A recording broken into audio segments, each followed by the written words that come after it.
So ek gesels met Dennis Freyser. Dennis is deel van die gemeenskapsforum hier in Stilbaai. Dennis, baie welkom op Radio Fynbos. Baie dankie, Karen. Nou Dennis, ek en jy het so rukkie terug het ons ontmoet en ons het gesels en ons het nog altyd van die gemeenskapsforum, ons weet dit is, jy weet die gemeenskapsforum bestaan en doen goeie werk in die gemeenskap, maar wat ek nie bewus van was nie, is die nuusbrief wat die gemeenskapsforum kwartaalliks uitgee. Nou toe ek my oë op hierdie dokument lê, toe besef ek eintlik die waardevolle inligting wat die gemeenskapsforum vir 'n mens weergee in hierdie nuusbrief.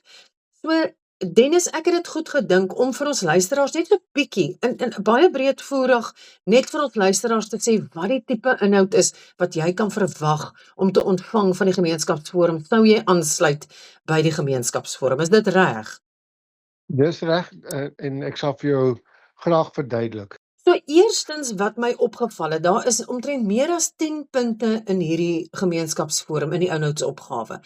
En dit is van enige iets van die landelike gebruikkennisgewings, die verbypaaie, die westelike verbypad, die aansluitings by die hoofweg. Daar was die Hesekwa begroting 2026-27 wat jy weet bespreek word in diepte. En dan verskriklike oulike artikels byvoorbeeld oor moet 'n mens na sonkrag oorskakel, jy weet die somme rondom dit. Dit is ongelooflike inhoud wat in hierdie nuusbrief verpak is. Ja, Karen, ek dink ons probeer om goed te gee wat die gemeenskap raak op een of ander manier. Ja. Daar's die kennisgewings wat ons opsit is sodat almal wat inskryf, maar wat nie in Stilbaai bly nie, ook kan sien en toegang kry tot hierdie dokumente. Baie van die kennisgewings word in die plaaslike koerant geadverteer, maar die mense wat noord of buitekant die Hesekwa munisipaliteit woon, kry nie die Suid-Kaap forum nie. En so ons probeer vir hulle 'n geleentheid gee om na hierdie artikels en goed te kan kyk. Natuurlik.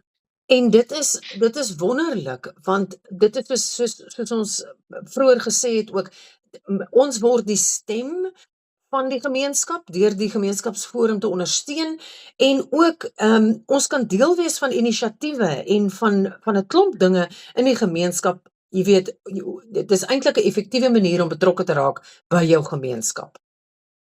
Absoluut, want ons fokus is op die goed wat die gemeenskap kan raak. Ons wil nie graag kyk na individuele mense se probleme nie. Daar's ander kanale, jy weet, as jou waterpyp bars of jou buurman gee voëls kos en sulke daar's ander maniere om dit te hanteer. Ja. Ons fokus om die goed wat 'n impak sal maak op die gemeenskap, soos byvoorbeeld die verbypad, probeer ons vir mense meer inlig oor waaroor dit gaan. In elektrisiteit probeer ons gee vir mense wenke hoe om hulle kostes op krag te probeer bespaar. Ons het al vorige artikels ook ten opsigte van dit gehad. Ja. Maar dit vat moeite en ons wil graag deur die koerant of nuusbrief interessant te maak, wil ons graag mense lok om by ons aan te sluit. En vir R100 soos jy sê, jy weet, voel ons dit is nie moeite werd. Jy weet net daardie berekeninge wat gemaak is rondom die sonkrag en so aan, is veel meer as R100 werd.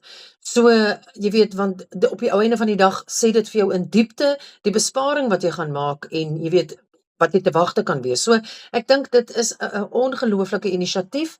Ek hoop werklik die gemeenskap jy weet gee gehoor en word deel hiervan. So, maar dankie vir die werk wat julle doen in ons gemeenskap, ons waardeer dit. Dit is 'n plesier en ons doen dit met graagte.